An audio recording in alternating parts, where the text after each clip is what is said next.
ঢোলৰ গুমগুমনি, পেপাৰ টিহিটি মাত, সকলো জনগোষ্ঠীয় গীত নৃত্যৰ জোৱাৰ উঠিল ডিব্ৰুগড়ৰ বিমানবন্দৰত।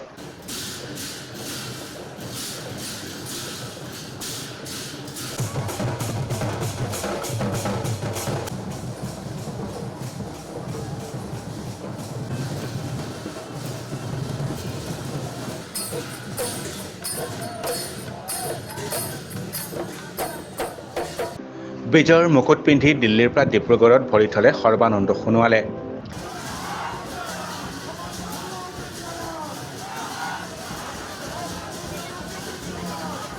বিমানবন্দৰত গীত নৃত্যৰ জোৱাৰ উঠিল, উষ্ম আদৰণি।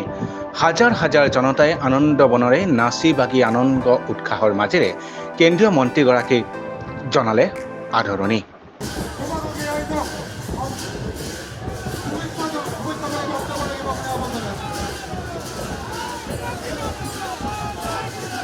মোহনবাৰী বিমানবন্দৰৰ পিছতে কেন্দ্ৰীয় মন্ত্ৰীগৰাকীক চহৰখনৰ ইণ্ডিয়া ক্লাবত বিধায়ক প্ৰশান্ত ফুকনৰ উদ্যোগত অনুষ্ঠিত হোৱা এক আদৰণি অনুষ্ঠানত অংশগ্ৰহণ কৰে কেন্দ্ৰীয় মন্ত্ৰীগৰাকীয়ে।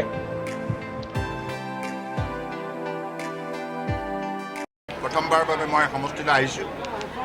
সমষ্টি ৰাইজে ডিব্ৰুগড় বিমানবন্দৰৰ পৰা ইণ্ডিয়া ক্লাবলৈকে যিখিনি আন্তৰিকতাৰে মোক মৰম যাচিছে, তাৰ বাবে মই সমূহ ৰাইজলৈ গভীৰভাৱে শ্ৰদ্ধা নিবেদন কৰিছোঁ, প্ৰণাম জনাইছোঁ, সকলোৱে আশীৰ্বাদ বিচাৰিছোঁ।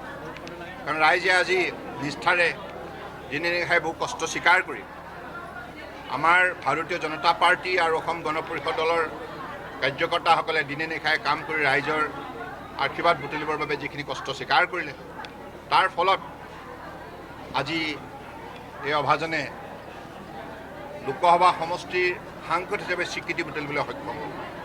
গতিকে সেইবাবে ৰাইজ সদায় কৃতজ্ঞতাৰ পাত্ৰ। এই অনুষ্ঠানত বিজেপিৰ ডিব্ৰুগড় মণ্ডলৰ কৰ্মকৰ্তাসকলৰ লগতে বৃহত্তৰ ডিব্ৰুগড় প্ৰেছ ক্লাব আৰু ডিব্ৰুগড় প্ৰেছ ক্লাবৰ সদস্যসকলৰ লগতে বিভিন্ন অনুষ্ঠান প্ৰতিষ্ঠানে উষ্ম সম্ভাষণ জনায়।